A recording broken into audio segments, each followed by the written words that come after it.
Roddy Ricch recently dropped his anticipated Live Life Fast album back in December, and many people were disappointed. With the 2-year wait and the success of his previous album, everyone thought Roddy would take a big next step in the music industry.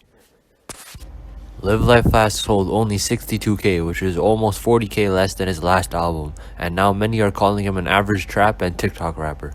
With all the criticism, Roddy ended up acknowledging it and announced the third installment of his Feed the Streets mixtape series. I thought that this album was disappointing, but that doesn't mean that it was bad. I could go for more listens for this album, but the main issue I have is the replay value. A lot of the tracks are basic trap tracks with no emotions, and this makes the album really forgettable. This album felt like it was made in a few weeks, which made the fact that we waited like 2 years for this album even worse.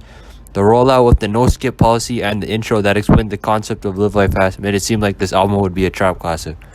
Many said that it was a no-hit policy, and honestly, I could partially agree. I don't really see myself going back to it compared to Please Excuse Me for being antisocial. I thought Roddy would take the next step as all of his previous music was hard as fuck, and he had the potential with the hits and melodies.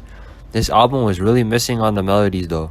I think Roddy has some of the best melodies, and I think that's what he should mostly stick to, as his regular rapping flows are sometimes awkward. The only melodic songs from Roddy and Live Life Fast were probably like Roller Coastin' and Late at Night from what I can remember.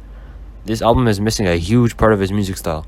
I did want Roddy to rap more in this album, but his flow hasn't really improved at all, as it's still awkward at times and some of his bars are really questionable. A song that he did do well for is Strictly rapping as PETA with Meek Mill, but that was back on Please Excuse Me for being antisocial. Although the album was really disappointing, it was still decent in many ways. Some of my favorite tracks were Hibachi, Paid My Dues, Don't I, and 25 Million. I thought the production was a nice upgrade on this album, as he worked with many known producers like Mustard, Southside, and Wheezy. I might be biased as a Roddy fan, but I think this album is still decent, but not a great one, and I do think the hate for this album is a little bit OD. A lot of people are bashing on this album, and I don't think Roddy could take the same long wait that he did with Live Life Fast. Roddy did say that Feed the Streets 3 would drop this year, and I think it'll probably drop around the near end. Hopefully this project can be more concise and will bring back some of his old sounds. It's cool to see a rapper like Roddy acknowledge his loss on Live Life Fast, but this next project can be a career-deciding factor. If Roddy doesn't deliver on this next project though, I don't think he'll reach the superstar status that he once was, and he probably will end up as just a regular trap rapper.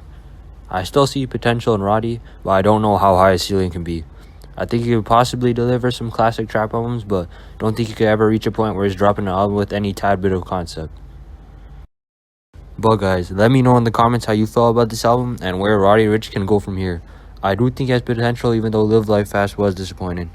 If you guys want me to cover anything on this channel, let me know in the comments. Thank you guys so much for watching, and I'll see you guys on the next one. Yo.